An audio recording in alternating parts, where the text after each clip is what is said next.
কাঠের জালে আর কষিয়ে কষিয়ে এইভাবে দেশি মুরগির মাংসর টেস্টই কিন্তু আলাদা।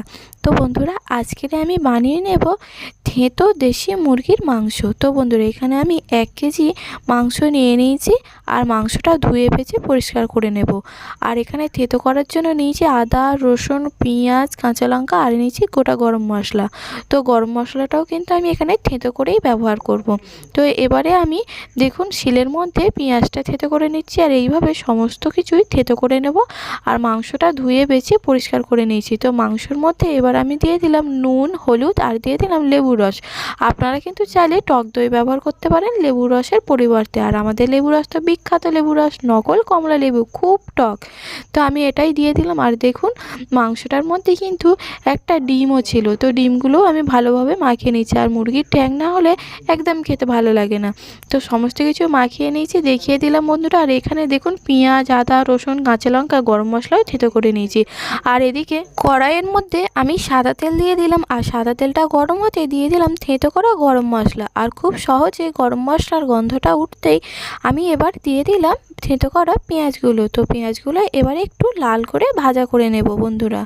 আর আমার মতো মুরগির ট্যাং কারা কারা খেতে পছন্দ করো অবশ্যই কিন্তু কমেন্ট করবে। তারপরে এদিকে দেখুন পেঁয়াজটাও এদিকে ভাজা হয়ে যেতে এবার এর মধ্যে দিয়ে দিচ্ছি থেঁতো করা রসুন কুচি।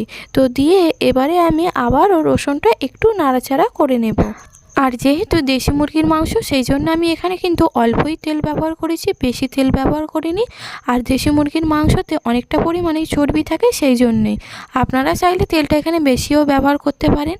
তো দেখুন বন্ধুরা, এবার পেঁয়াজটা ও রসুনটা ভাজা হয়ে যেতে এর মধ্যেই দিয়ে দিলাম নুন, হলুদ আর লেবুর রস দিয়ে মাখানো মুরগির মাংসটা। দিয়ে এবারে মাংসটা ভালো করে কষতে হবে।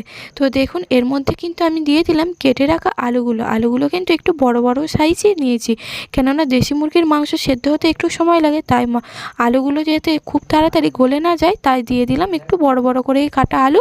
আর দিয়ে দিলাম থেঁতো করা লঙ্কা, দিয়ে দিলাম হলুদ গুঁড়ো আর দিয়ে দিলাম অল্প একটু লঙ্কা গুঁড়ো। আপনারা চাইলে কাঁচা লঙ্কার পরিবর্তে পুরোটাই কিন্তু শুকনো গুঁড়ো লঙ্কা ব্যবহার করতে পারেন। আর দেখুন বন্ধুরা, কালারটা কিন্তু লঙ্কা গুঁড়ো দেওয়ার জন্য কত সুন্দর হয়েছে। আর মশলাটাও ভালোভাবে কষানো হয়ে গেছে। তো এবারে লাস্টে আমি দিয়ে দিচ্ছি এখানে আদা থেঁতো করা। আদাটা কিন্তু প্রথম থেকে দিয়ে অল্প তেলে এইভাবে কষতে থাকলে তাহলে কিন্তু মাংসটা পুরোপুরি তেতো হয়ে যাবে। আদা বেশি কষলেই তরকারির টেস্টটা কিন্তু ভালো হয় না।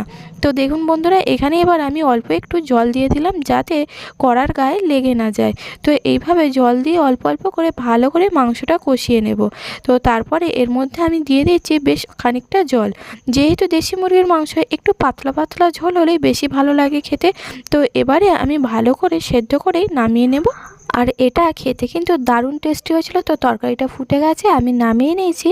আর আপনারা তো দেখলেন কত সহজেই দেশি মুরগির মাংস হয়ে গেল, তাও সমস্ত কিছু থেঁতো করা। রেসিপিটি ভালো লাগলে লাইক, শেয়ার, কমেন্ট করবেন। আর চ্যানেলে নতুন হলে চ্যানেলটি সাবস্ক্রাইব করে পাশে থাকার অনুরোধ রইল।